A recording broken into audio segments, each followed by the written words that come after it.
Merhaba, ben Nisan Rodacı. İş Sağlığı ve Güvenliği bölümü öğrencisiyim. Hem mutlu olmak hem de ailem, sevdiklerim ve tüm çalışanlar için güvenli çalışma ortamları sağlamak adına iş güvenliği uzmanı olmak istedim. O zaman başarılı bir iş güvenliği uzmanı olmak için neden Üsküdar Üniversitesi'ni tercih ettiğimden bahsedeyim sizlere. Artık Avrupa Birliği uyum yasalarına göre tüm işletmelerde iş güvenliği uzmanlarının bulundurulması zorunlu. Geleceğe parlak bir meslek yani.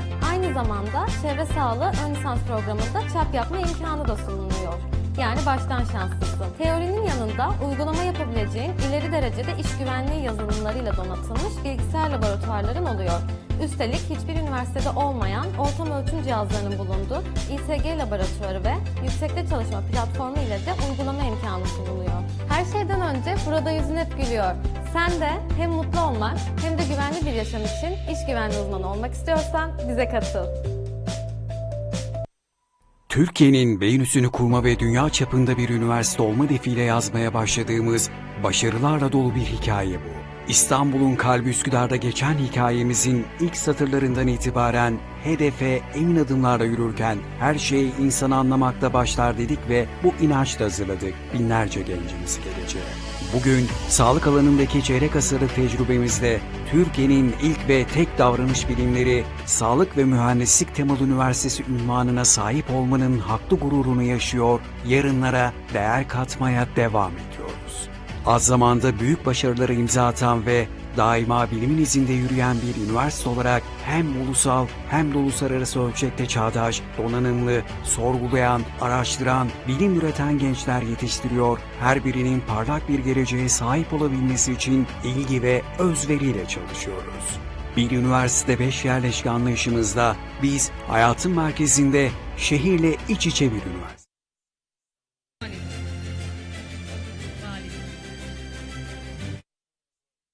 Dinamik temposundan kopmadıkları eşsiz bir kampüs deneyimi sunuyoruz.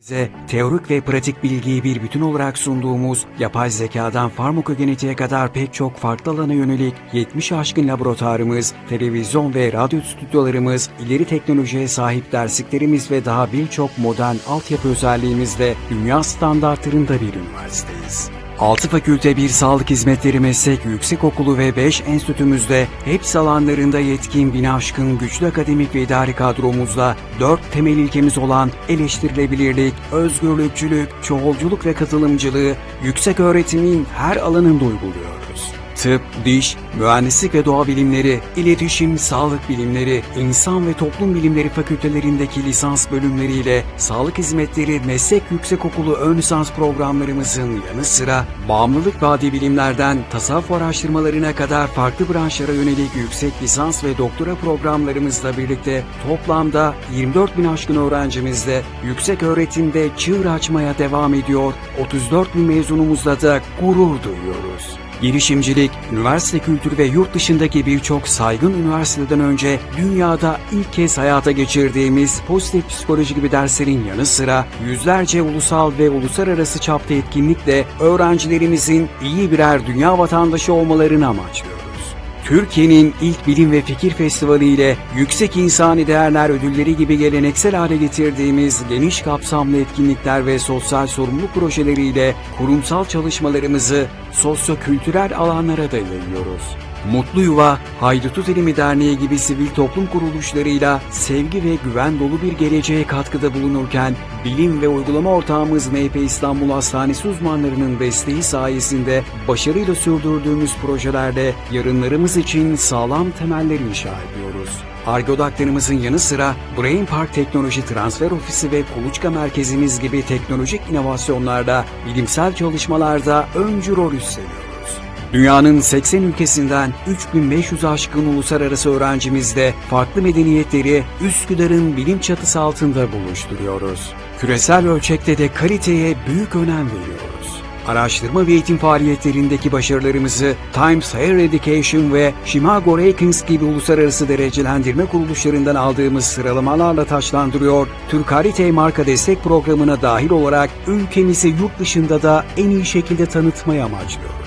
Ayrıca spordan iletişime, Ar-Ge'den geleceğe ışık tutacak bilimsel araştırmalara kadar öğrencilerimizin başarılarını destekleyerek geleceğe emin adımlarla ilerliyoruz. kurucu rektörümüz Profesör Doktor Nevzat Tarhan'ın öncülüğünde E20 zirvesine ev sahipliği yapan ilk ve tek Türk üniversitesi olarak beyin konusundaki çalışmalarımıza küresel çapta devam ediyoruz. Geleceğin bilgili ve donanımlı hekimleri yetiştirdiğimiz tıp fakültemizde afili hastanemiz NP İstanbul Hastanesi ile sürekli işbirliği içindeyiz. Ayrıca sağlık ve uygulama merkezlerimiz olan NP Feneryolu ve NP Tıp Merkezimizde de geniş uygulama ve staj olanakları sunuyoruz. Hayat tercihtir. Parlak bir geleceğin hayalini kuranlar Üsküdar Üniversitesi'ni tercih ediyor. Çünkü bildikleri çok doğru bir şey var. Üsküdar, dünün, bugünün, yarının üniversitesi. Türkiye'nin beyin üssü Üsküdar Üniversitesi. Merhaba, ben Ece Naz Akın. Üsküdar Üniversitesi Ergoterapi Bölümü öğrencisiyim. Hem mutlu olmak hem ergoterapist olmak istedim hep. Mutlu olmadan olduğun şeyin bir önemi yok çünkü. O zaman mutlu bir ergoterapist olmak için Üsküdar Üniversitesi'ni neden tercih ettiğimden bahsedeyim size. Ergoterapi alanının dünya standartlarına uygun, verimli yöntemlerle öğrenilmesini sağlayan, kalite güvencesi, koruyucu sağlık hizmetleri, sağlık bilimlerindeki vizyonu, interdisipliner ve multidisipliner çalışma modelleri olan, çağdaş standartlara uygun girişimcilik alanlarının olduğu bir araştırma ve geliştirme bölümünde okumuş oluyorsun. NP İstanbul Beyin Hastanesi Ergoterapi Birimi, NP Etiler Tıp Merkezi Ergoterapi ve Duyu Bütünleme Kliniğinde öğrendiklerini uygulama imkanı buluyorsun.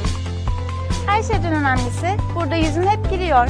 Sen de hem ergoterapist hem mutlu olmak istiyorsan bize katıl. Merhaba, ben Sosyal Hizmet Bölümünden Emre Yakalı. Hem mutlu olmak hem de sosyal hizmet uzmanı olmak istedim hep. Mutlu olmadan olduğun şeyin önemi yok çünkü. O zaman hem mutlu olmak hem de sosyal hizmet uzmanı olmak için neden Üsküdar Üniversitesi'ni tercih ettiğimden bahsedeyim size. Sosyal hizmet uzmanı olarak dezavantajlı grupların uzattığı yardım elini tutarak yüzlerinde tebessüme neden olabilmek her şeye değer. 3. ve 4. sınıfta uygulamalı staj imkanın oluyor. Uzun yıllar sahada görev yapmış hocaların sayesinde mesleki etik ve donanımlı bilgiye sahip, mesleki uygulama becerisi kazanmış olarak mezun oluyorsun. Seni iş hayatına hazırlamak için Türkiye'de bir ilk olarak pozitif psikoloji ve iletişim becerileri dersi de alıyorsun. Her şeyden önce burada yüzün hep gülüyor. Sen de hem mutlu olmak hem de sosyal hizmet uzmanı olmak istiyorsan bize katıl. Merhaba, Üsküdar Üniversitesi'nden Kemal ben. Evde hasta bakımı sınıfı öğrencisiyim. Hem mutlu olmak hem de hasta bakım uzmanı olmak istedim hep. Mutlu olmadan olduğun şeyin önemi yok çünkü. O zaman mutlu bir hasta bakım uzmanı olmak için neden Üsküdar Üniversitesi'ni tercih ettiğimden bahsedeyim size. Öncelikle alanında uzman akademisyenlerden eksiksiz bir eğitim alarak hasta bakımı ile ilgili gerekli tüm bilgi ve becerileri kazanıyorsun.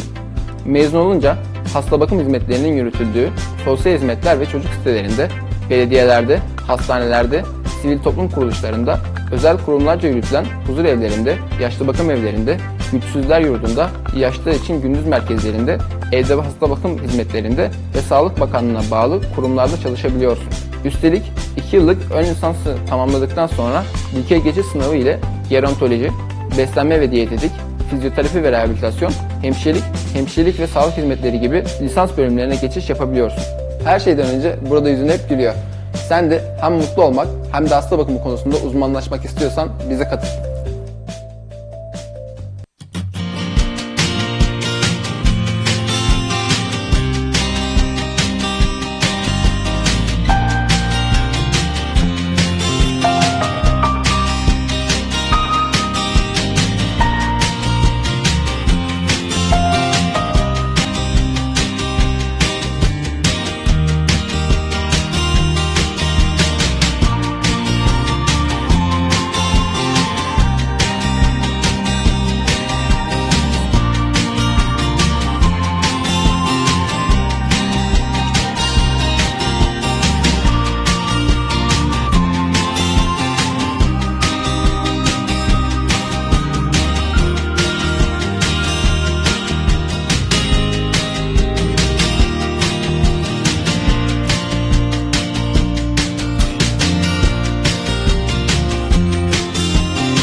Merhabalar, ben Üsküdar Üniversitesi Biyomühendislik bölümünden Sude.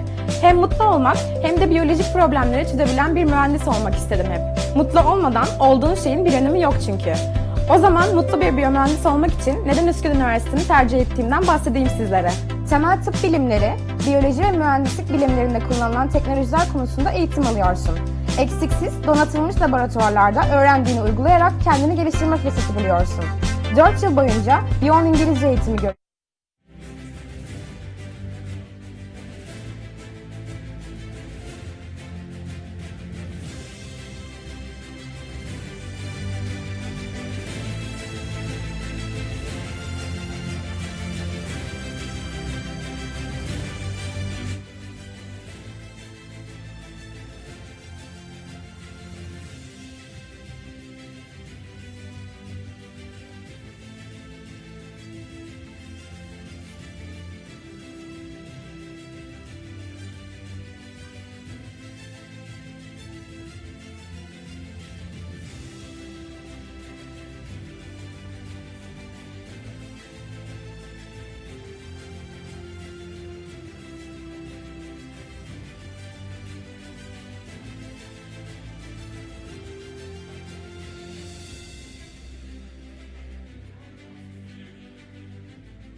Good afternoon, everyone.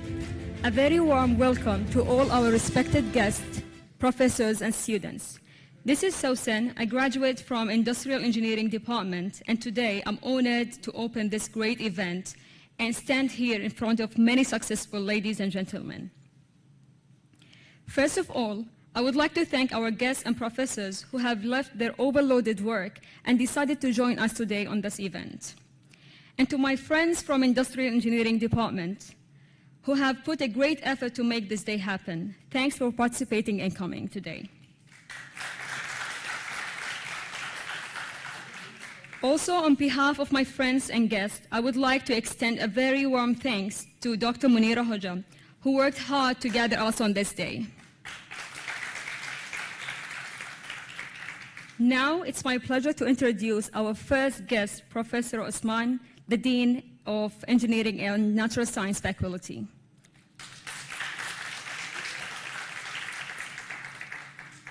It's also my pleasure to introduce our first speaker, Professor Mehmet Safsar, who's the head of Industrial Engineering Department and the head of Engineering Management Master Program.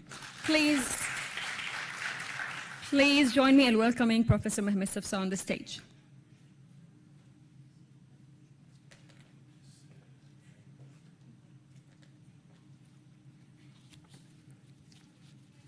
I think we have a PowerPoint.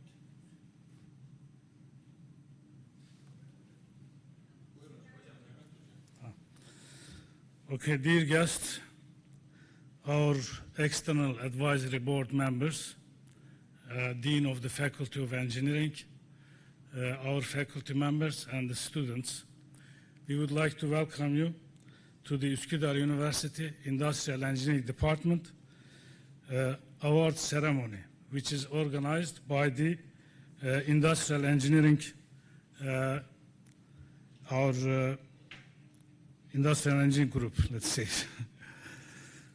Today, we are here to recognize the contribution of several people or distinguished people to our department over the past 2 years, actually 3 years.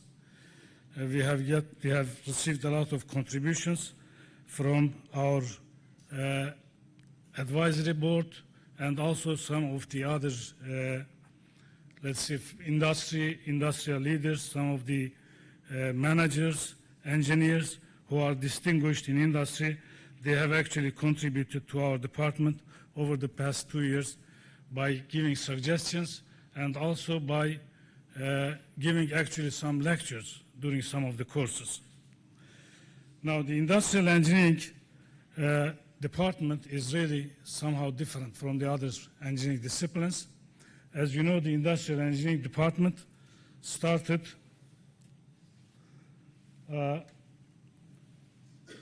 it is initiated in industry to solve some industrial engineering problems, industrial problems actually. Later on, as it evolved, the industrial engineering discipline, it has changed and had to involve with not only the industry, production industry, also the service sector and other sectors. But when we look at the problems in industry, they all fit into the same template. What is it?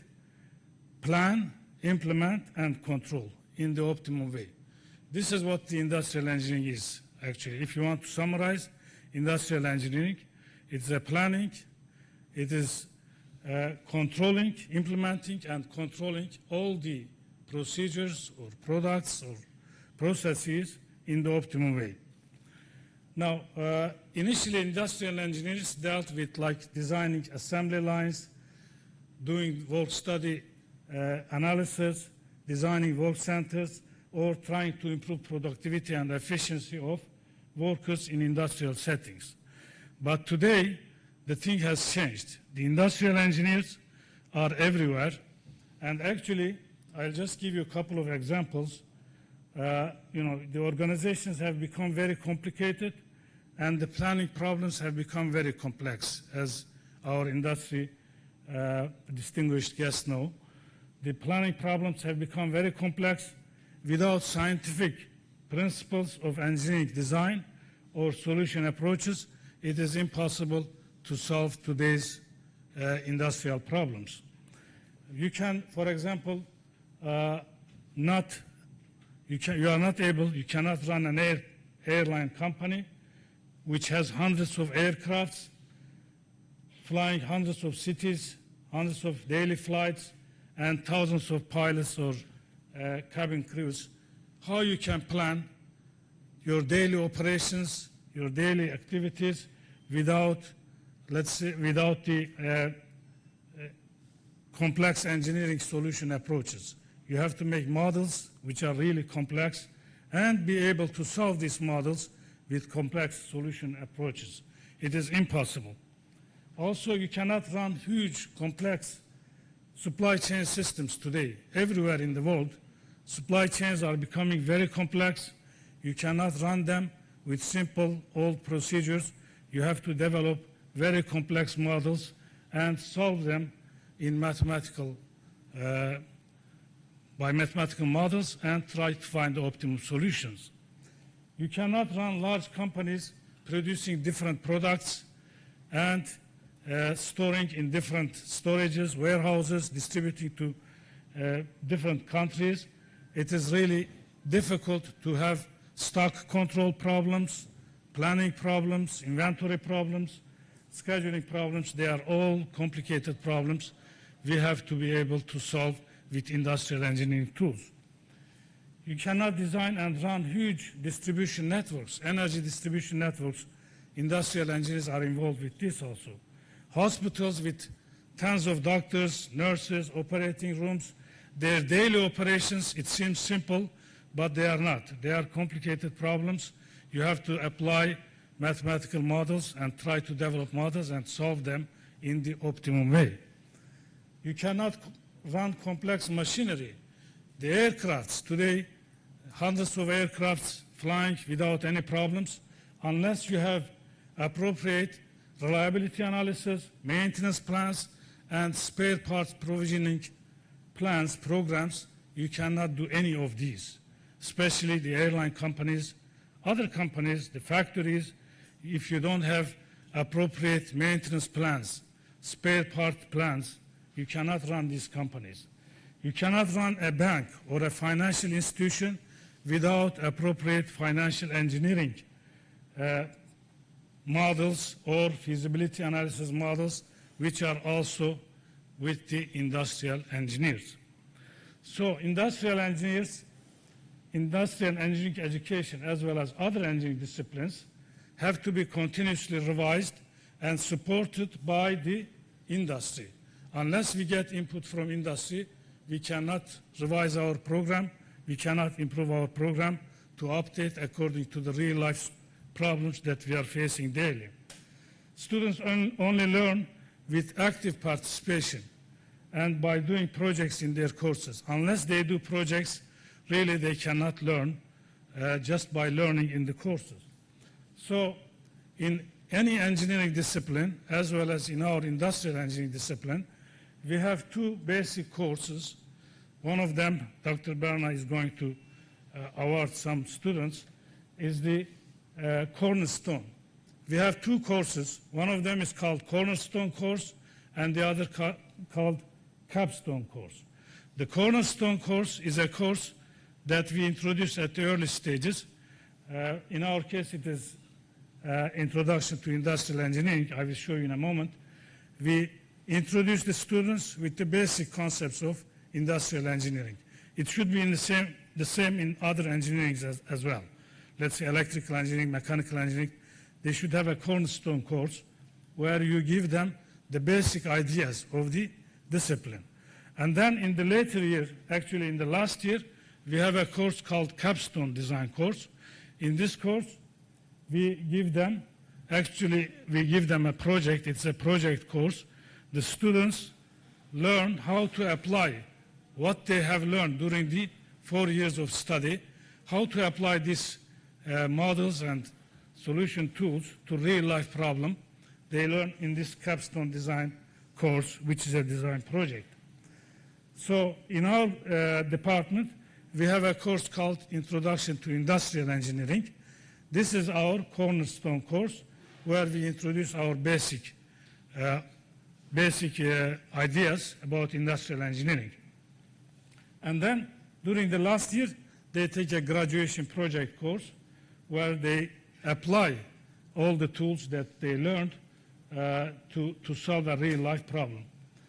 Of course, what they do is they meet with their advisors regularly. They present their result orally and by some reports so that they develop their presentation, report writing, communication skills, as well as the teamwork skills during this course, this project course, which is extremely important in our curriculum. Over the past 20 years, actually myself, I had the experience, maybe more than 20 years, I involved with maybe 400, 500 students. I really see with my eyes, I experience that the students, when they do these projects, they really change. They become engineers. You know, if they don't do a project, if they don't, let's say, apply what they have learned in industry, it is useless. But during this project, I saw and I experienced the students become more mature. They learn how to communicate orally or by report writing, and also they learn how to do teamwork with such a application of such a course. And this is the course that we have to interact with the industry to get help from them. We send our students so they find a place to apply what they have learned during their studies. So at the Üsküdar University Industrial Engineering Department, we realized that we must educate and train our students with sufficient background to be able to cope with real-life problems. And over the past 3 years, we have really tried to cooperate with the industry, and we got a lot of help from many people that we are going to recognize today, their help. We formed an external advisory committee. This was about 2.5, 3 years ago. We formed an advisory committee, external advisory committee, with some people from industry, and we met with them twice. Also, we cooperated with different organizations, with some distinguished managers. We invited for lecturing, giving some lectures in some of our courses, particularly in quality control, introduction to industrial engineering, and related courses. We got a lot of help from the industry, and we benefit from this. So today we are going to award some of our distinguished managers, engineers who have helped us in improving our curriculum, as well as contributing to our program by giving lectures during our education. We also would like to recognize some of our successful students in their coursework and their projects. So I would like to thank you for attending to this meeting, this ceremony. We hope that our students will benefit this in the future also. Thank you.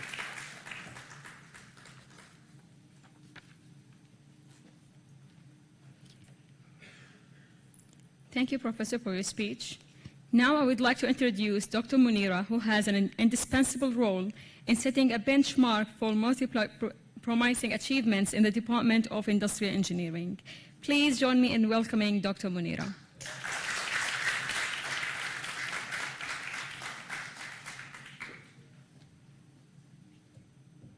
Okay, so nice to be here.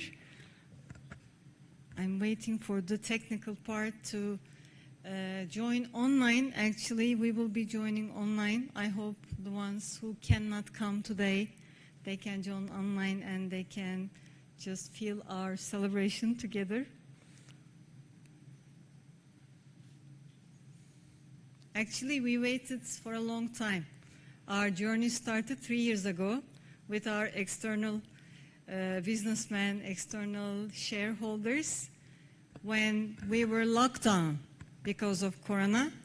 I think 1 week later, we came together online and we had a meeting, and we said that we would like to transfer our education system Okay.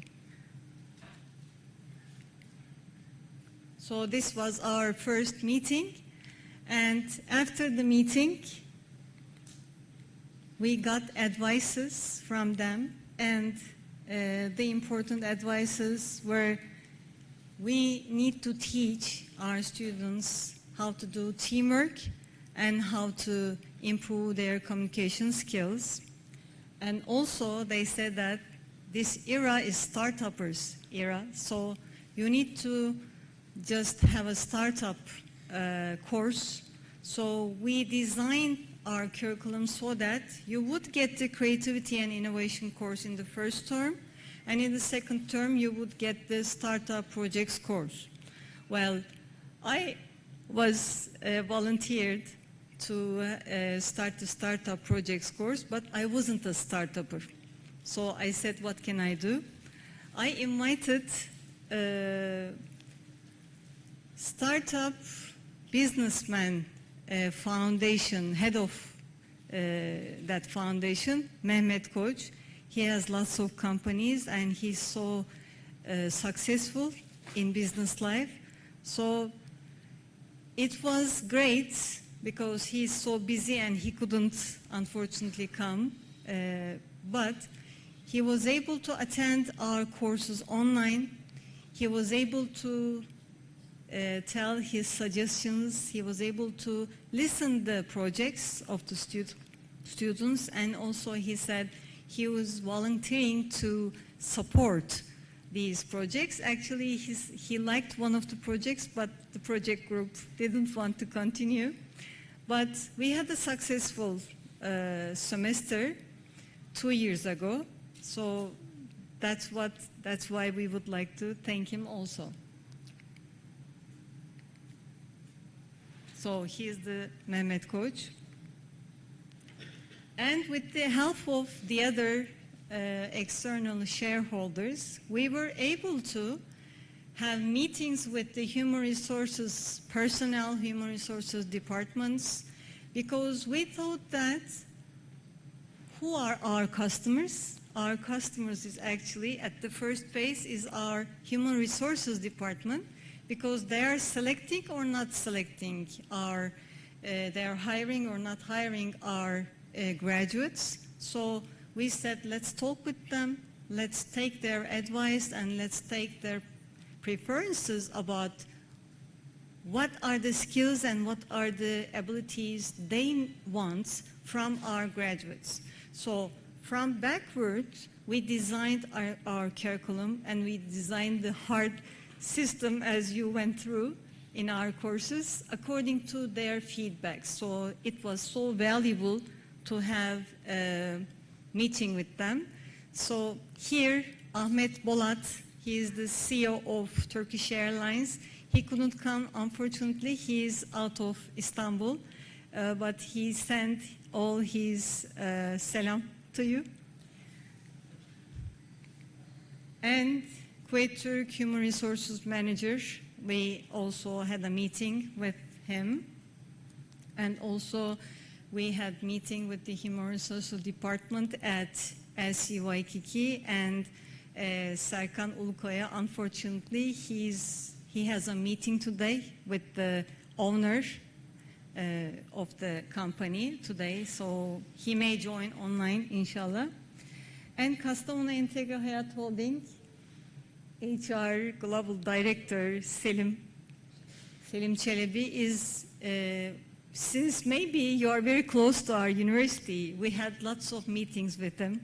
Thank you very much for spending lots of time together, online and face-to-face. And then we looked at the World Economic Forum. What were the skills they were looking at the first phase? So it was analytical thinking and innovation.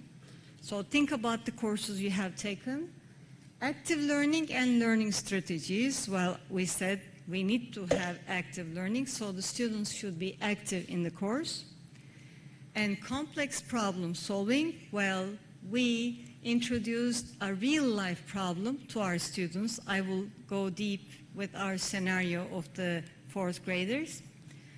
and critical thinking and analysis, creativity, originality, initiative, and leadership and social influence. So these were the most important skills we aimed for our students to achieve. So we planned our courses according to that. So we designed the course in accordance. What happened? How did we design it? First of all, the students had to... Yes, Onu Yılmaz is joining online, I think. So they need to experience the teamwork, we said. So they had to work on a project as a team. And during this journey, they will try to learn how to communicate with each other. And also the groups had a leader, and that leader would experience how to lead a group. And they will be solving a problem. We put a case in front of them, so there were barriers, there were restrictions about what they will achieve, and they tried to solve the problem. We wanted them to use their critical thinking because there were lots of restrictions for their problem solution. Also, we wanted them to use their creative thinking by designing something. So we wanted design in their project. So how was the weekly schedule of our courses? First of all, we started the courses always with icebreaker games. That really involved our students, that really pulled our students, and they really liked this kind of games. And I said that the top managers also play these games. So that's why they were happy to have these games. Then we had the case studies, we had the discussions in the classwork, and always we had the reflection about the classwork.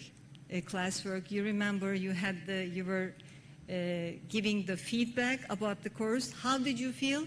What did you think? And what did you discover in this course? Because we were proposing them an experience in the classroom.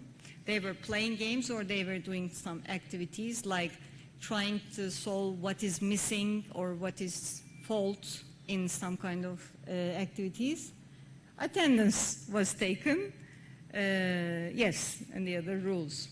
So learning strategies applied, STEAM-based learning tried to apply it. What is involved in STEAM-based learning?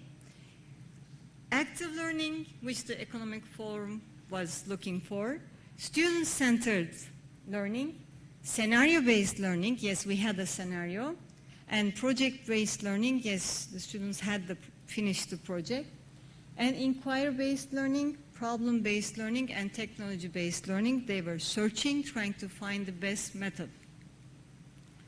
So the project one was, actually, that was the part of the midterm.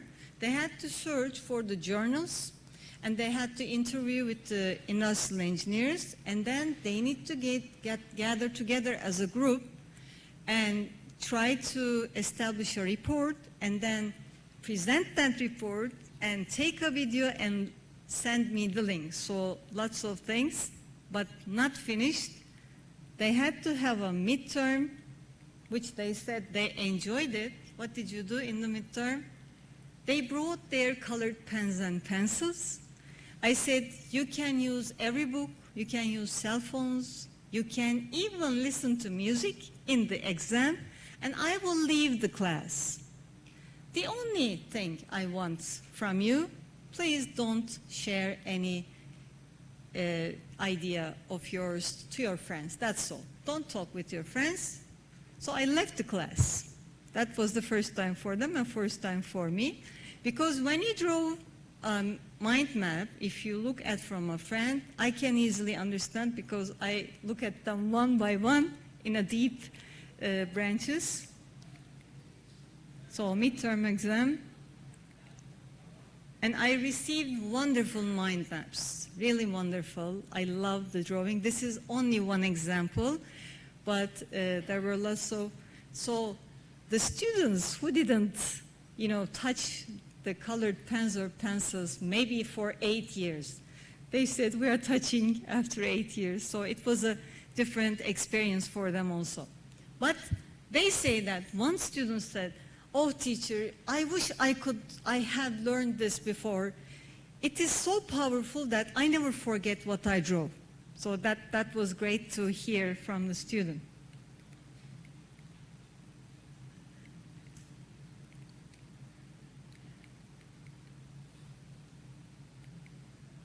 So we had the guest speakers, I forgot that. I'm telling this for the introduction to IE course, actually, because we started to experience this kind of education first with the first graders. We said, okay, let's start with the first graders. So last year, who were the first graders, now here are the second graders, they had this experience for the first time. And the management of the course was, we had a representative or the leader, we had the vice leaders, and then every group had a leader, and every project had a leader. Like we had the salad project, we had a leader. The presentation project, we had a leader. The final project, we had a leader. So they tried to experience that leadership in the class. So main profile of Üsküdar University Industrial Engineering graduates we determined as honest and trustworthy, analytical thinker, problem solver, good communicator, good collaborator, good critical thinker, creative thinker, leader, system builder, organizer, tool and technology user, positive thinker, has at least one hobby. You all have one hobby, I hope, before you graduate. And producing artwork, because we need to improve our creativity for innovation. So this is, we said. So here are the icebreaker games, short presentations. Now, why short? Because we wanted only presentation for 15 or 20 minutes. So after that, the groups were making all the class to participate in an activity to support the subject, what they have taught. So this is the activity, supporting activity after the presentations. They are looking at the faults in the quality control subject. This is first graders. So of course we went out to play the strategy game, which the high managers also play. Because Valdebagro was so near, we were able to go there. And they did some statistical activities. They throw the paper planes for 30 times for statistics and then measure how far the plane was going and comparing the two different planes. So trying to find if there's a difference in the design or not. And we include the top managers in our courses online also. It was so valuable, the students said. This is the first graders. And also, we encourage our students to join the conferences, the seminars, because we will be industrial engineers. We need to know lots of subjects. And also, we invited here on the stage Selim Bey also. And also, Burak Alptekin, our doctor, was in our course giving how is healthy life, because you will be industrial engineers. If industry is poisoning us, then we should know how the companies, the factories are producing, and we should be aware of the maybe bad chemicals. So he gave good seminar to the first graders. And also, for the first time, I met it, but some, I think, departments are doing it. All our department professors joined the class, and they taught one subject for our first graders. So interestingly, generally, we finished 12 subjects in a semester. We finished 18 subjects last year. Okay, so what was the final project for the first graders? We said that you have a 200 Turkish liras. At the end of the term, semester, we would like you to make it 400. So we wanted them to experience this kind of startup project to open a business. Because what's in our mind all the time, we say that I cannot open a company because I don't have money. So I said, okay, here's 200. I want you to make it 400. So great projects came. So here are some of the projects which will get some awards, probably. And how did we improve? Did we really improve? We did lots of things, but did we really improve the skills? Well, we had the survey, and the result really made me so happy. As we see, the teamwork improved 27%, 27.5%, communication 22.5%, leadership 20.9%, problem solving 23%, critical thinking 23%, creative thinking 22.2%, presentation 25.3%. And also the research abilities, the technology usage, English writing, which the Human Resources Department was always stressing English, English, English. So we wanted them to speak, we wanted them to communicate, we wanted them to write as a feedback after the courses. So the speaking, reading, listening, English abilities also improved. So we said, great success in Introduction to Industrial Engineering. Why don't we try the same system for fourth graders as the very hard course, Statistical Quality Control? We tried. And here are the heroes, actually, because they passed the course. And in the first graders, our aim was to get AA for all the class members. So I gave lots of extra credits. So with that extra credits, they tried to, fill the missing parts. So we had how many in the first graders? It was a record, 44 AAs in the first year. So we said let's try it for the 4th years. We did the same procedure as we did. So I won't repeat, but chapter presentations, mind maps for every chapters, icebreaker games, feedbacks, extra credits, application of 5S at home, for example, or cooking a high-quality menemen. Do you remember who were cooking the high-quality menemen? Okay. So leaders of each group. So this part is the same. Did we add more? Yes. We also include Onur Yılmaz actually joined our class face-to-face 1 year before, but we had his recording, so we included his recording also, and I said, okay, do the extra credit by watching the video at home and experience it at home. And additionally, it was a great luck, I think, to meet Ertan Bey. Ertan Bey was working at Siemens, and he said that, I'm retiring. I said, okay, will you be busy? And he said, maybe I won't be that busy. And I invited him to our quality control course, and it was a great success. It was a great success and surprise and chance, I think, to join him. He just came to, I think, 6 weeks to our classes. And one of my students said, teacher, I don't come to your class, but I come to Ertan Bey's class.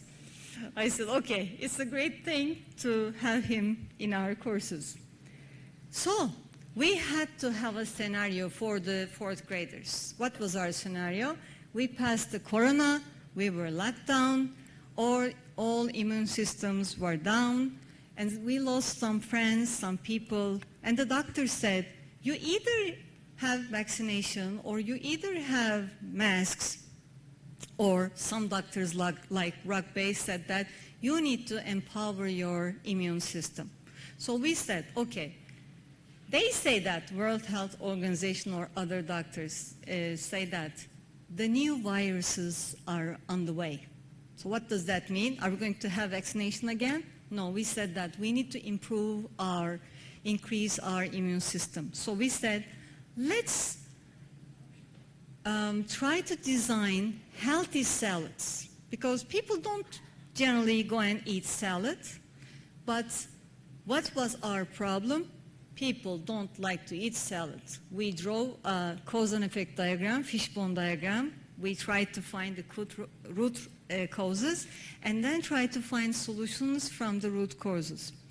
And then we said that let's create tasteful and attractive salads. So we had 20 groups, 20 great groups. It was like a festival, actually.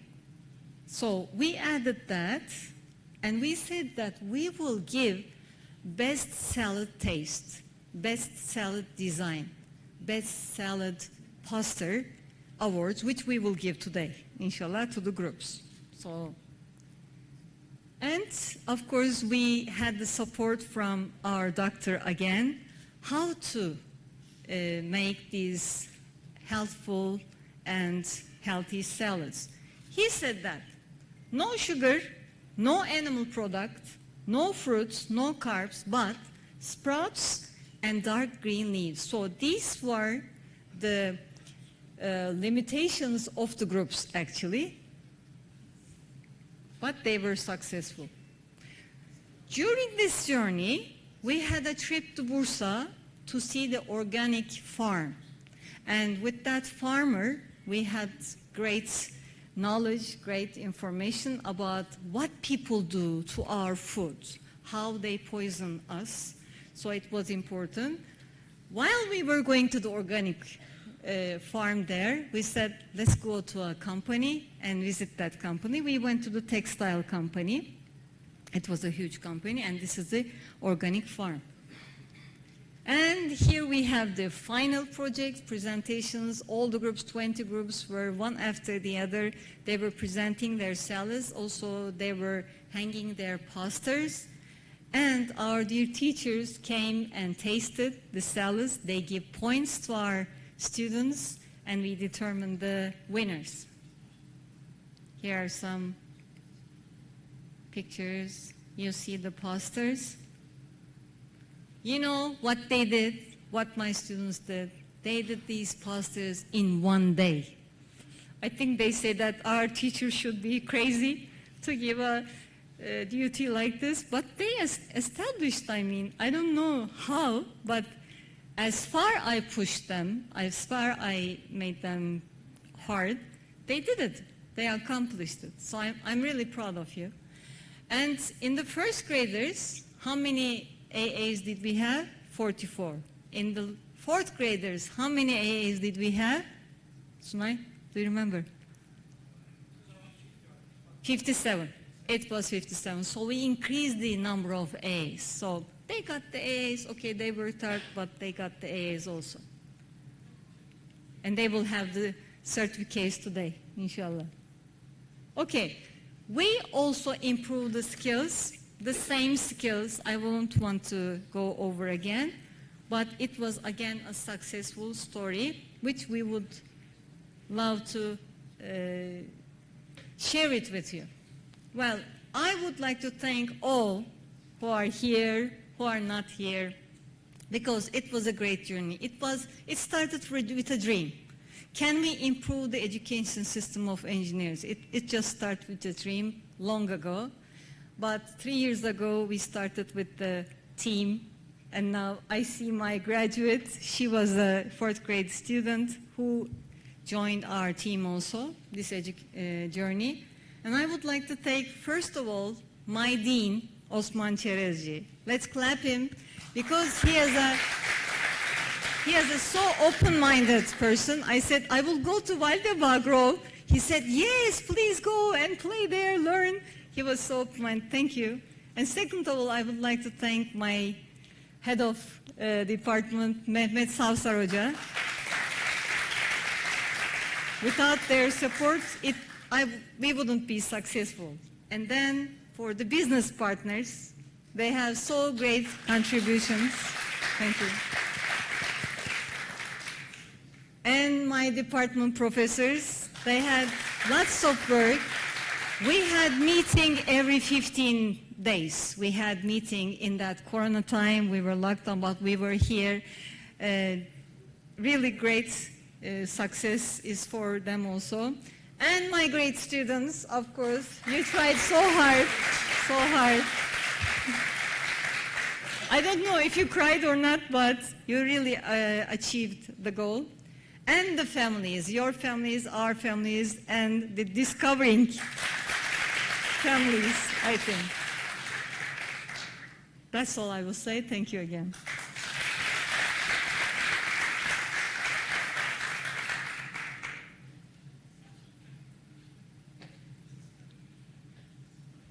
Thanks, Doctor, for your speech. Our next guest is Mr. Ahmed Al-Bayrak, the Executive Vice President of Kuwait Turk. Mr. Ahmed obtained his bachelor degree in industrial engineering and received his master degree in organizational leadership and business from the United States. In 2007, Mr. Al-Bayrak earned his PhD in research of technology from Istanbul Technical University, and currently he is serving as Executive Vice President in Kuwait Turk. Please gather your hands to welcome Mr. Ahmed Al-Bayrak.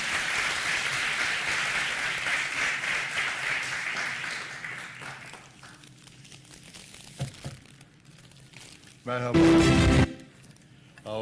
Müzik de iyiymiş. Hi everyone.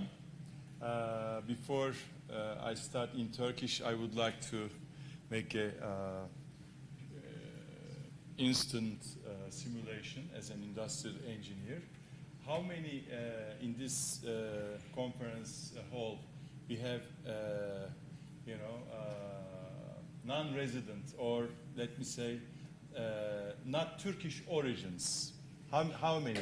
Non-Turkish. Non-Turkish, okay. Just maybe 25% of them. Okay. Can you understand Turkish at least 50%? At least 50%?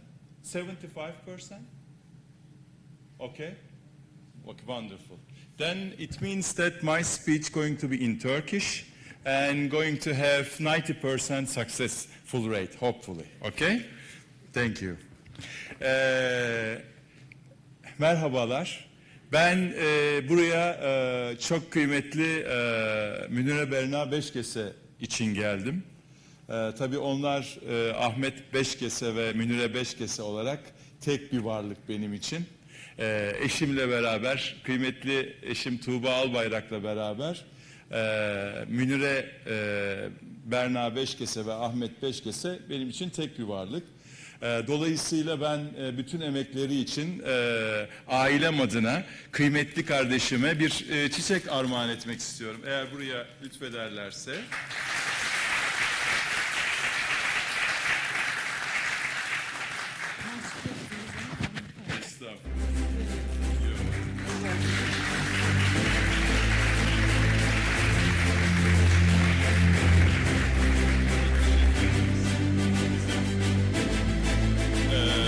Aslında kıymetli Berna bize borç ödemek için bir fırsat verdi. Dolayısıyla ben kısa bir konuşma yapacağım, aşağı yukarı 5 dakikalık ve Berna özelinde bir şeyler söylemek istiyorum müsaade ederseniz. Ben 35 yıldır çalışıyorum ve bunun aşağı yukarı yarısı üst düzey yönetici olarak geçti. Ve üst düzey yönetici olarak çalışırken, yani kurumlarda bir şeyleri başarabilmek için değer denilen şeyin, yani value'nun ne kadar önemli bir şey olduğunu keşfettim.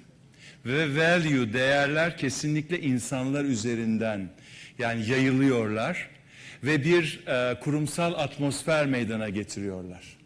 Ve o kurumsal atmosfer meydana geldikten sonra orada bir hayat başlıyor. Pıtırcık gibi böyle çok farklı mikroorganizmalar o hayat içerisinde yer almaya, hayat bulmaya başlıyorlar.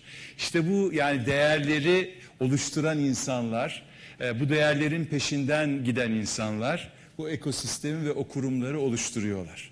Aslında buradaki hikaye ta 8. yüzyıla Türklerin İslamlaşmasıyla başlıyor. Bizim tarihimizde bizim insanımızın DNA'sında iki çok önemli şey var.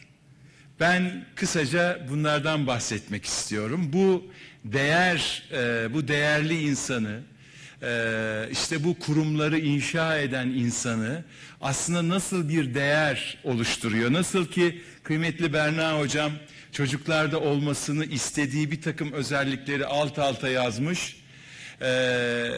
Yani nasıl Selçuklulardan önce, tabii Selçuklulardan da öncesi var ama Selçuklular, Osmanlılar nasıl bir medeniyet inşa etmişler? Bu medeniyetin orijininde nasıl bir insan var? Bu insan daha sonra neyi başarmış? Kısaca ondan bahsetmek istiyorum. Bizim medeniyetimizin ortasında adına Feta denilen bir insan var. Feta, yiğit demek. Ve biliyorsunuz bu aynı zamanda fütüvveden geliyor. Yani Arap arkadaşlarımız var aramızda zannediyorum. Fütüvvet de yiğitlik demek. Bu yani fütüvvet o kadar yaygın bir hal almış ki 10. ve 11. yüzyılda Abbasi halifesi, sonra da Selçuklu sultanı adına libas-ı fütüvve denilen fütüvve elbiseleri giymişler ve o birlikleri kendilerine bağlayabilsinler diye. Bu insanlar daha sonra yerleşik hayata geçtikleri zaman çok önemli bir şey oluşturmuşlar, yaratmışlar. Neyi? Ahiliği oluşturmuşlar. Yani önce fütüvvet ve yiğitler, sonra da ahilik. Dolayısıyla aslında ahilik kısaca yiğitlerin kardeşliği demek. Bir formül, yani yeni bir formül. Ve endüstri mühendisi olarak yine böyle bir şey söyleyebiliriz. Zannediyorum 11. yüzyıl Süleymi Risalet-i Melamiyesinde Feta'yı, yani yiğiti şöyle tanımlıyor.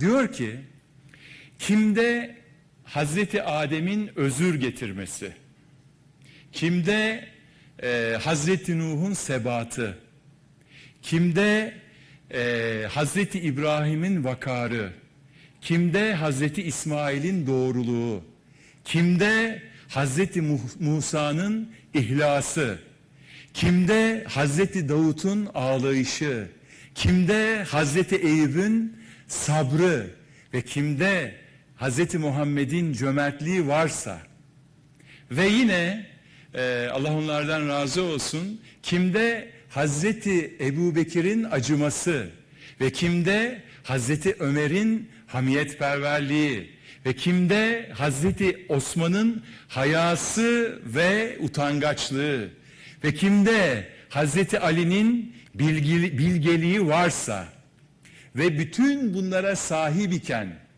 kendi nefsini hor görerek topluma katılabiliyorsa ben buna yiğit diyorum diyor.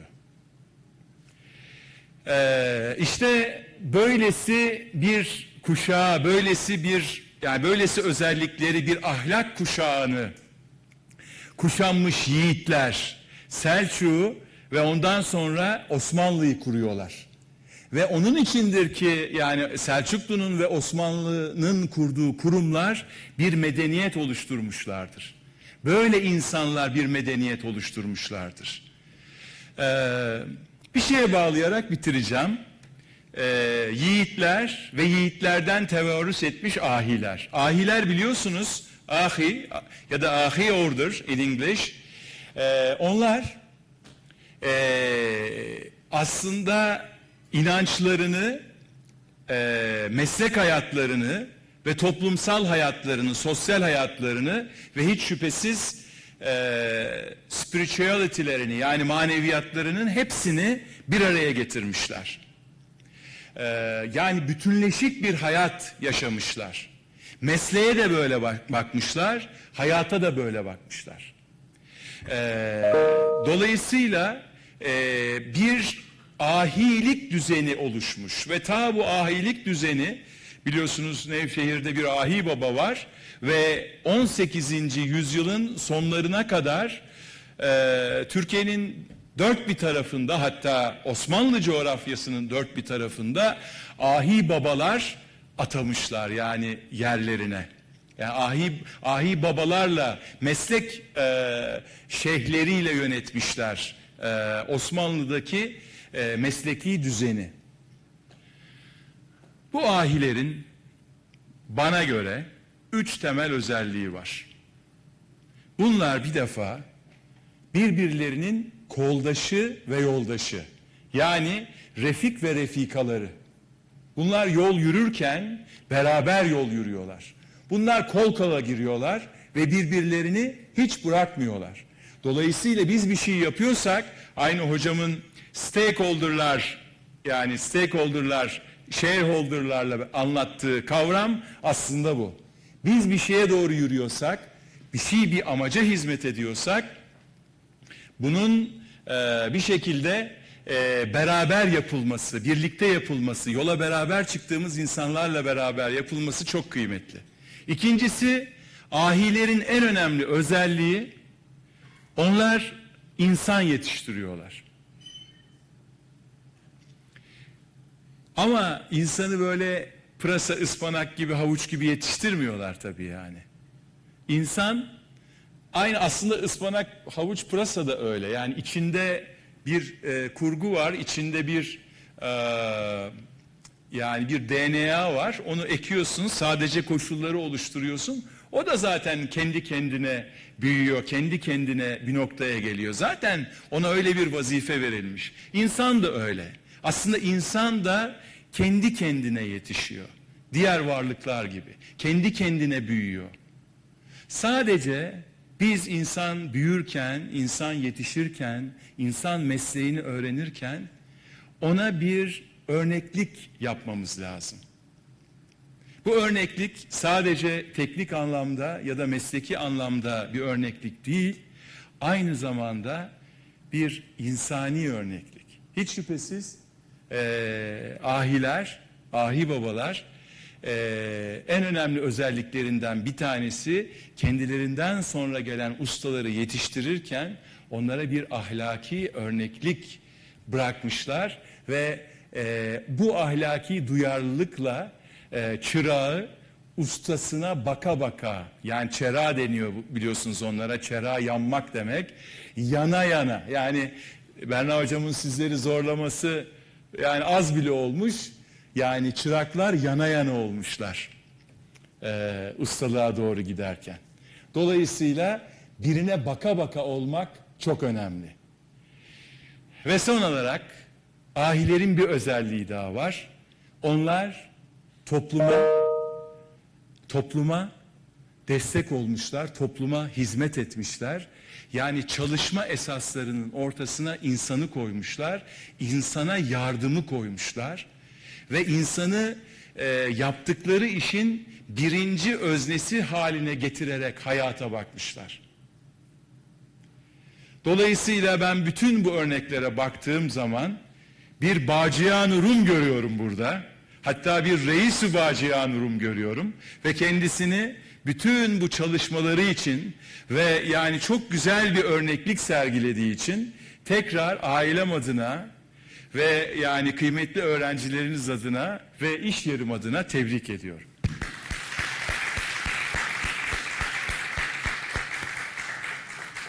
Son bir şey, yani ben Berna hocamın çok farklı fikirlerle, farklı işler yapmak üzere, yani buradaki şeyine bir ara verdiğini düşünüyorum.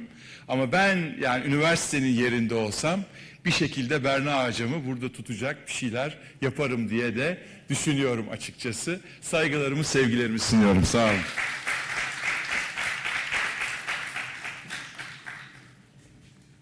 Thank you, Mr. Albayrak, for your wonderful speech. I would like to invite Professor Mehmet Safsar to give them the plaque.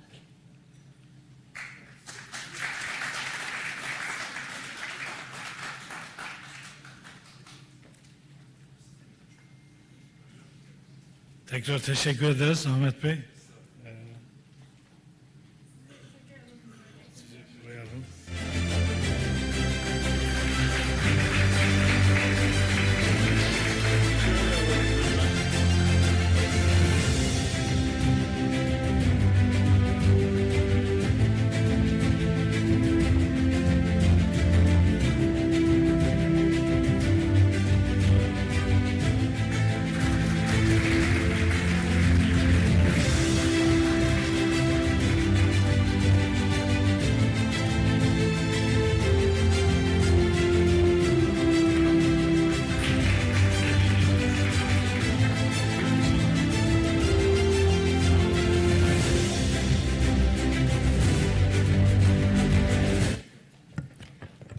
Thank you again, Mr. Ahmed Al-Bayrag, for your amazing speech.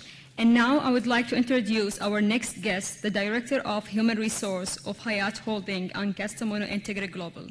Please join me to welcome Mrs. Celine Chalabi to the stage.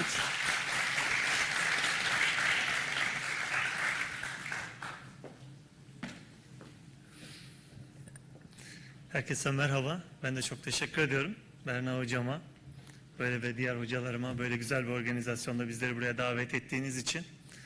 Ben bundan yaklaşık 27 yıl önce Ahmet Albayrak abinin anlatmış olduğu o tedrisattan geçmiş biri olarak karşınızda duruyorum. Hakikaten o ahilik felsefesinin, o borçluluk felsefesinin bir eseri olarak da görüyorum kendimi. Onlardan, kendisinden ve onun gibi kıymetli büyüklerimizden çok şey öğrendim. Bunu Berna hocamın bu gayretine bağlamak istiyorum. Çok şanslısınız. Hakikaten bu kadar kıymetli bir auranın içerisindesiniz. Sizleri bu kadar önemseyen, sizlere kıymet veren bir iklimin içerisindesiniz. Ben hep yetişmiş olduğum kültürde Ahmet abinin de bileceği insana hiçbir zaman kaynak olarak bakmadık. İnsan bu kıymet, insan o ahilik felsefesinden de gelen bir eşrefi mahlukat olarak görüyoruz hakikaten. Dolayısıyla böyle gördüğümüz insanı temelinden, o tohumundan yetişirken ona yapılacak her türlü katkının çok anlamlı, çok kıymetli olduğunu düşünüyorum. Berna hocam bu konudan bahsettiğinde Endüstri Mühendisliği'nin müfredatını oluştururken bize katkı sağlar mısınız dediği anı, o zamanı hatırlıyorum da hep o borçluluk felsefesinden hareketle demiştim ki elbette bizim bu ülkenin gençlerine ve dahi bu dünyanın gençlerine, yani buradan olsun olmasın, bir borcumuz var. Bu borcu da bir şekilde ödemek gerekiyor.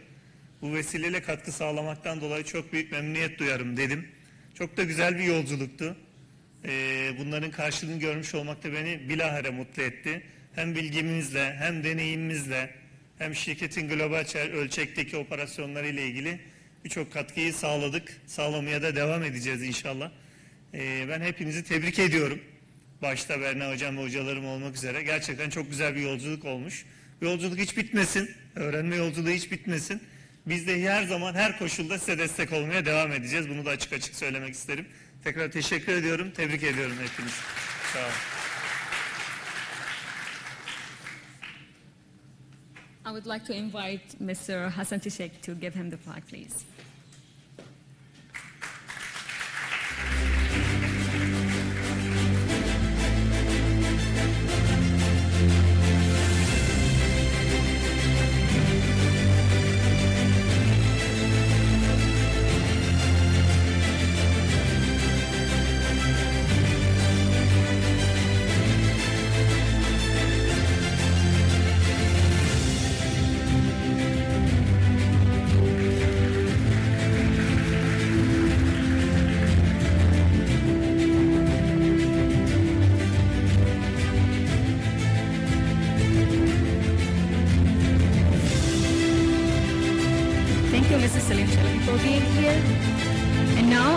To introduce our next guest, Mr. Serkan Olukaya. Mr. Serkan is experienced in assortment planning and allocation solutions, including developing decision support system using forecasting and simulation tools. Currently, he is the Deputy General Manager of LC Waikiki Outlet. Please join me in welcoming Mr. Serkan Olukaya to the stage.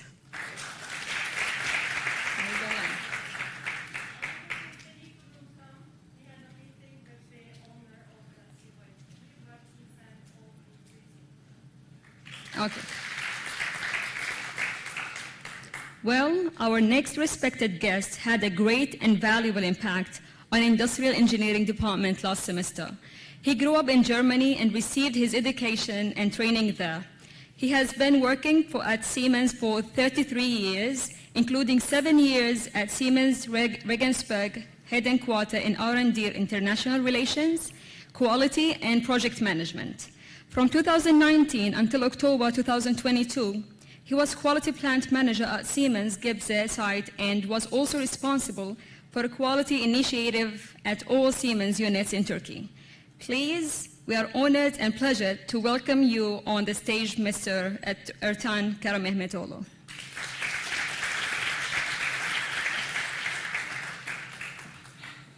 Thank you very much. I am very much honored. I didn't expect to speak something. I am not prepared.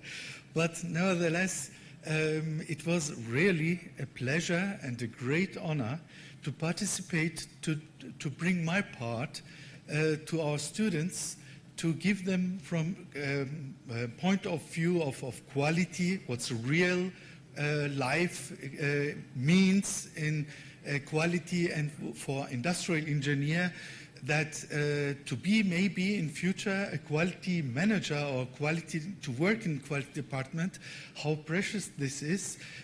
I guess it was for me, I was a sample for the student, and I guess I was very honored. And for me, you know, I had a moment. You remember, Mrs. Berna, as you stand up and make a small movie from the classroom. I didn't recognize this at all during telling about quality and what does it mean in the real life, quality and so on. I didn't recognize it, but 80 students was in the classroom, and there was so silence, and there was listening to me so careful.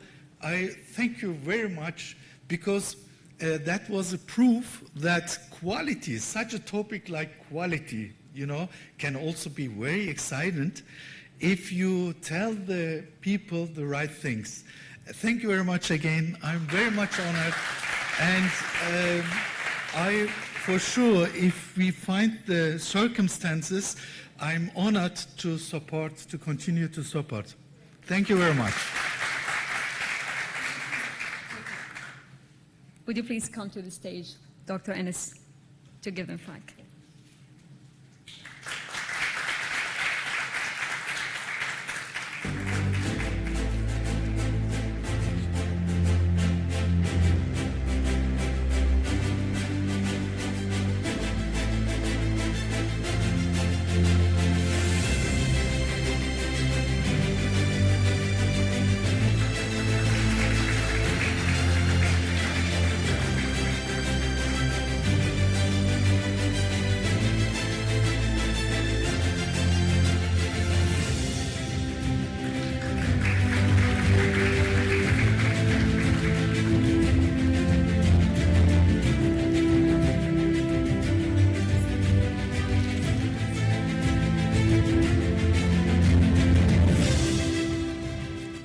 Thank you.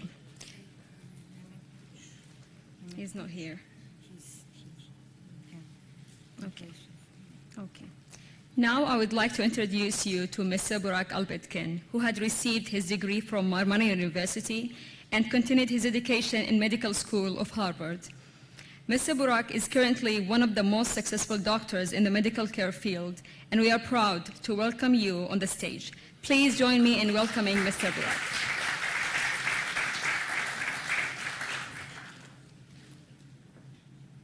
Good afternoon, and congratulations to the graduating class and their professors.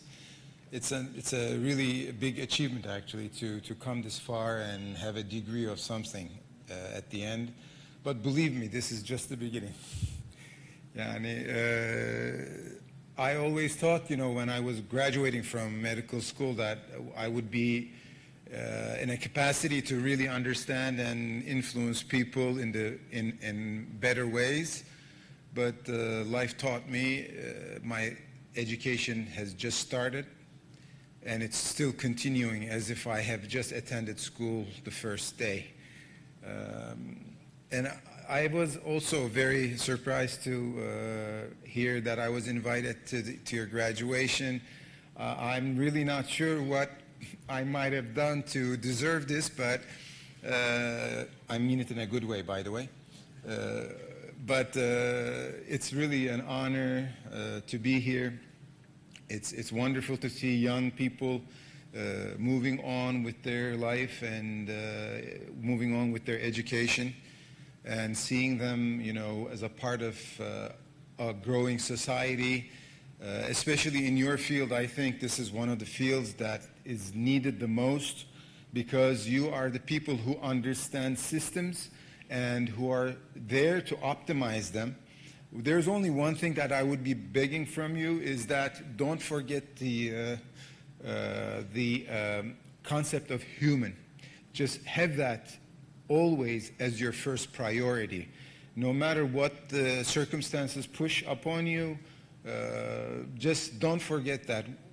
We're all here to serve humanity. And if you look at the history, you will see that, you know, the only successful things that are not forgotten are the things that were done for the good of humanity.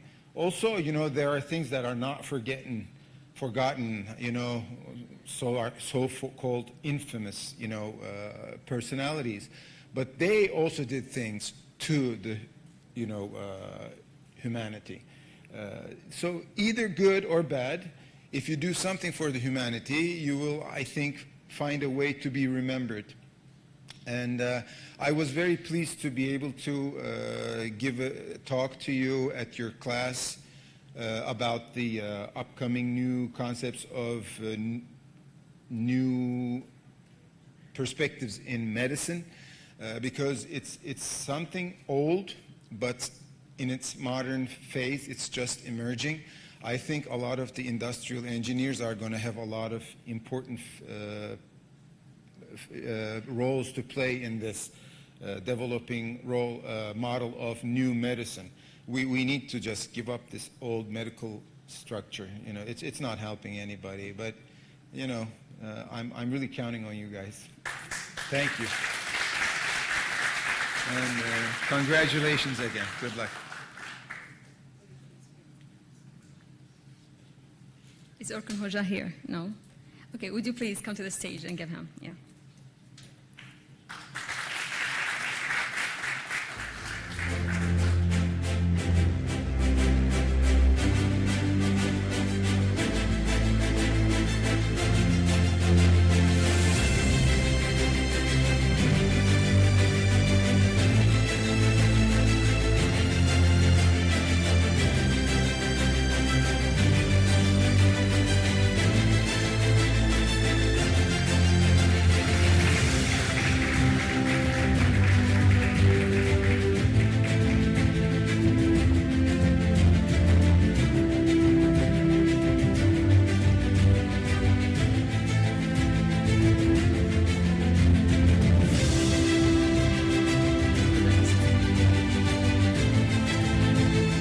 kadar güzel konuşmalardan sonra benim bir şeyler ilave etmek ihtiyacı hissettim.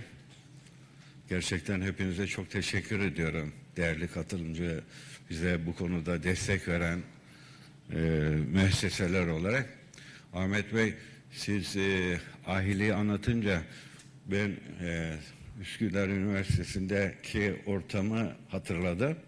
Yani zannediyorum bizim üniversitemizde bu ahilik kavramını tabii kurucu rektörümüzün bize bir şekilde yansıttığı kadarıyla sanki ahilik kurumu gibi çalışıyoruz. Dolayısıyla bu kadar sıkıntılı ekonomik süreçlere rağmen hocalarımız ayrılmadan görevlerine devam ediyorlar. Bu da bizi mutlu ediyor. Teşekkür ederim. Thank you. Now it's my great honor to introduce you to the head of the Entrepreneurial Businessman Foundation, Mr. Mehmet Koç. Mr. Mehmet Koç, we are proud to welcome you to the stage.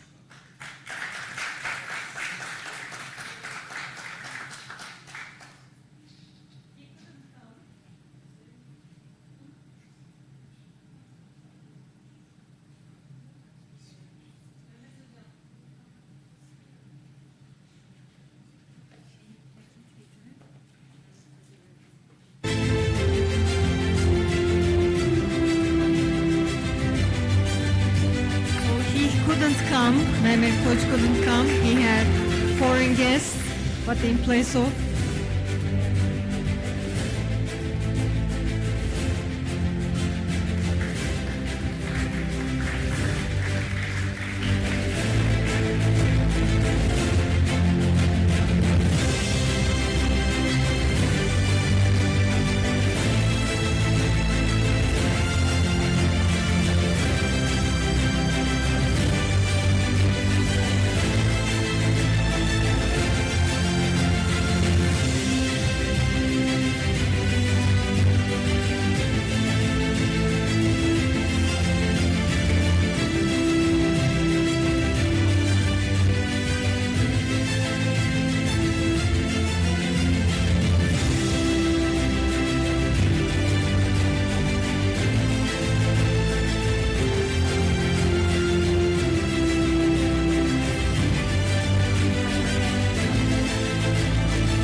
we have this.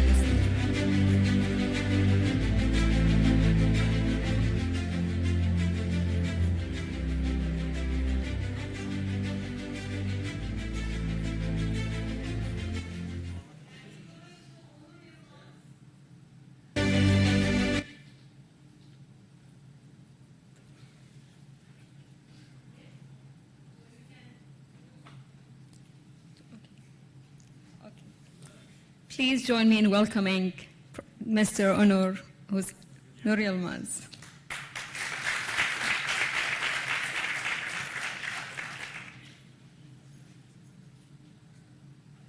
Hello everyone, can you hear me? Yes, perfectly. Can you hear me? Yes. Can you hear me? Well, yes, we do hear you. Okay, great. Hello to everyone. First of all, thank you very much for inviting me to such a beautiful event. But I'm sorry that I am on my vacation, and I did this vacation nearly 6 months ago. I wish I would be there with you and with you to share your graduation. You know, there are certain human encryption points. A piece of is what you are going to do after this university graduation. And I wish and I hope it will be the best for all of you. I think we contacted with Mrs. Münire Berna Beşkese about 2 or 3 years ago, nearly before or at the beginning of pandemic years. We had a very good exchange of ideas with her. And later on, with these brainstormings, we tried to give some courses. Actually, we tried to give some lessons, lectures in quality control course. And at this course, we wanted some topics to be related to our practices in the industry. I have been working nearly 6-7 years in Kastamonu Entegre wood industry as a part of Hayat Holding, and we have been working with Selim Çelebi Bey. And Selim Çelebi Bey mentioned that we do not look at people as a resource in our company. We look our people as an asset or as a value in our company. So all the human beings are as an asset for us. So I want to share my knowledge with the other assets. You know, so I had 5 or 6 courses with Berna Hanım and with our assets in her classes. Our practices in the industry are called operational excellence. And we went over only 2 techniques from these applications. One of them is 5S and the other one is problem-solving techniques.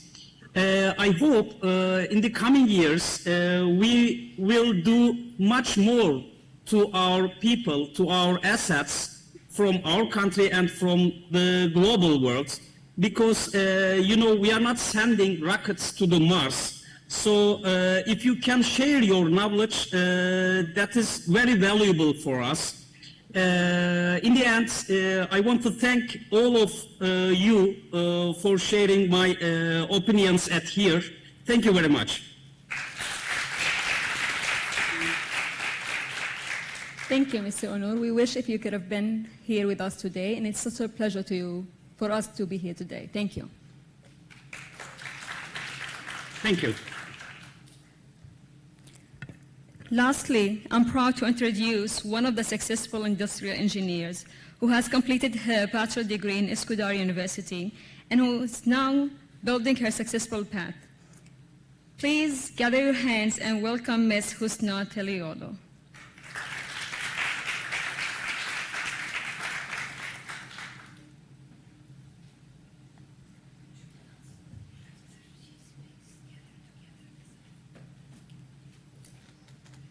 Herkese merhaba.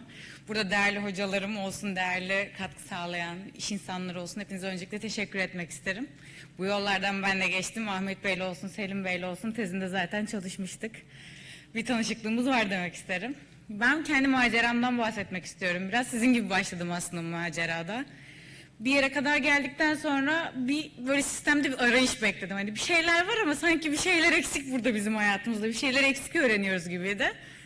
Sonra tezim üzerine çalışırken küçük Berna Hoca'yla konuşmaya başladık. Hocam şöyle mi yapsak, böyle mi yapsak, bir şeyleri değiştirsek. Zaten Berna Hocamızla birlikte bir şeyler değişmeye başlamıştı.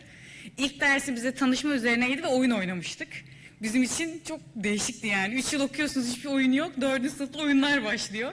Allah Allah dedik, ne oluyor, nereye gidiyoruz? Zaten bir heyecan var. İşte üniversite bitiyor, iş hayatı başlıyor. Seçilmek durumundasınız. Bir sürü endüstri mühendisi var, piyasa çok fazla kişiyle kaplı ama bilgi birikimi olarak insanlar çok aslında seçici. Biz burada neredeyiz arayışındaydım ben biraz kendimde. O sırada Berna Hocam sağ olsun bize birazcık destek oldu diyebilirim. Birazdan daha fazla belki de. O oyunlardan birini anlatmak istiyorum size. Bir gün biz orada işbirliği anlamında bir oyun içerisindeydik. Adile Sultan Kasrı'na gittik, bahçesine ve hep beraber bir oyun oynayacağız. Yerlerimizi belirledi hocamız. Oturduk orada. Evet arkadaşlar dedi, birbirinizin yerini kapıyorsunuz dedi ama takım içinde. Biri dışarıda kalmayacak, biri dışarıda kalırsa bütün takım yanacak dedi. Tamam dedik, hani oynuyoruz ama bunun amacı ne, nereye gidiyor, bu oyunlar bize ne katıyor, bu iş hayatında ne işimize yarayacak soru işaretleri vardı kafamızda. Neyse devam ettik, oynadık, güldük, eğlendik, çok da keyif aldık. Bitti bu. Bir şey öğrenmedik gibi hani. Neyse derse geldik, hoca işte anlatıyor. İşbirliği yaptınız aslında, işte takım olarak çalıştınız. Biriniz olmazsa diğerinin görevi yarım kalır, eksik kalırdınız falan. Tamam dedim, tezi yazdım. Tezi araştırırken baktım. Allah Allah, bir sürü farklı sistemler varmış. Oyununu öğreniyorlarmış, dijitalleşme varmış. Hayat nereye gidiyor, biz ne öğreniyoruz, her şey teoride mi kaldı falan. Sonra üniversite bitti tabii. İş dünyasına adım atmaya başladık. Bir baktım herkesi farklı seçiyorlar. Yöneticim bana diyor ki ben seni seçtim çünkü senin ekip içindeki duruşun diğerlerine göre daha farklıydı. Senin orada benim istediğim pozisyonun liderlik ruhundu. Benim orada ekibi bir yere taşıyacak birine ihtiyacım vardı. İşte burada kişilik envanter testleri vardı, vaka analizleri vardı, projeler vardı, anlattığımız bir sürü detaylı şey vardı. Bunlardan biriydi sadece bu. Ama sonrasında şöyle demeye başladım. Evet, bizim aslında eğitimimiz gerçekten farklı bir noktaya gitmeli ve Münir Hoca bize bunda öncülük yaptı dedim. Bunlardan bir farklı örneğini daha anlatıp böyle size kısa böyle bir şeyle yaşadıklarımı anlatmak istiyorum. Diğer bir örnek de aslında proje dersiydi. Biz daha önce projeler yapmıştık sağ olsun Hasan Hocam'la birlikte. İş güvenliği anlamında olsun, farklı konularda olsun ama hiçbir tesis planlamayı düşünmemiştik. Yani hiç kafamızda bir tesisi nasıl yaparız, ne tür zorluklar çıkar hiç bilmiyorduk. Bir şey başlamadan da aslında orada karşılaşacağınız sorunları tam olarak bilemiyorsunuz. Hani durum içine girdiğinizde olaylar değişebiliyor, farklı vakalar çıkabiliyor. İşte iş dünyasında maliyetler giriyor, oradan lojistik giriyor. Bambaşka noktalara gidebiliyorsunuz. Başladık projeye, 4 arkadaşız. Çok da samimiyiz, hani yediğimiz içtiğimiz ayrı gitmez. Çok iyi anlaşıyoruz ama fikir ayrılıklarımız var. Şimdi projedesin, bir kere liderlik hani yok çünkü ortaksın. Herkesin fikrini dinliyorsun ama ortak bir karar almaya çalışıyorsun. Burada ekibin beraber nasıl çalıştığını öğrendik. Sorunları gördük. Buradaki maliyetleri en aza nasıl indiririz diye araştırmayı öğrendik. Literatürü öğrendik. Gibi farklı noktalar oldu. Okumayı öğrendik. Makaleleri doğru anlamayı öğrendik. Gelişmeleri öğrendik, ne katabiliriz gördük ve yenilikçi girişimciliği gördük. Çünkü bizim ne tesisi kuracağımız tamamen bize kalmıştı. Piyasayı araştırma, marketing bizdeydi. Bu anlamda ne yapabiliriz diye baktık. Bu tür şeyleri de gördükten sonra dedik ki evet, biz olayları sadece yüzeysel görüyoruz. Bir işin içine girdiğimizdeki durum, davranış ve düşünme şekli değişiyor. Dünya değişiyor. Biz bir üniversite öğrencisi olarak bunları yakalayamıyoruz. Bu tür şeyler sonrasında daha da katkı sağlamaya başladı. Hem iş hayatında hem iş dünyasında hem var olduğunuz noktada farklı düşünmeye başlıyorsunuz. Diğer arkadaşlarım A noktasından B noktasına gitmeyi farklı bir yolla nitelerken benim C noktasına gitmeyi görmeye başladım. Ve bu beni aslında diğer arkadaşlarım bir tık önüne geçirdi diyebilirim. Ve derseniz ki şu an ne yapıyorsun? Hani mezun oldun, ne kattı sana, nerelere gelebildin? Mezun oldum. Sonrasında bir aslında ERP şirketinde birazcık iş analistliğine başladım. Orada neler yapabileceğimi gördüm. Orada benim var olabileceğimi ya da olamayacağımı anlamaya çalıştım. Sonra Ace ile tanıştım. Serkan Bey bugün burada yok ama kendisiyle bir kere görüşmüşlüğüm var. Çok da tatlıdır kendisi. Orada aslında bir eğitim daha aldım ben. Bundan da şunu anladım ki okuldaki eğitimin yanında bir de iş dünyasındaki eğitiminiz var. Gelişiminiz var, öğrenişiniz var, farklı olaylarınız var. Ve aslında hocamın dedikleriyle hepsini daha çok bağdaştırdım. O iş dünyasından sonra dedim ki evet, eğitim şekli biraz daha yaşayarak, deneyimleyerek, anlayarak, büyüklerden duyarak oluyormuş diye söyleyeyim. Çok mu garip oldu konuşma, çok mu sıktım sizi bilmiyorum ama çok teşekkür ediyorum beni dinlediğiniz için ve davet ettiğiniz için.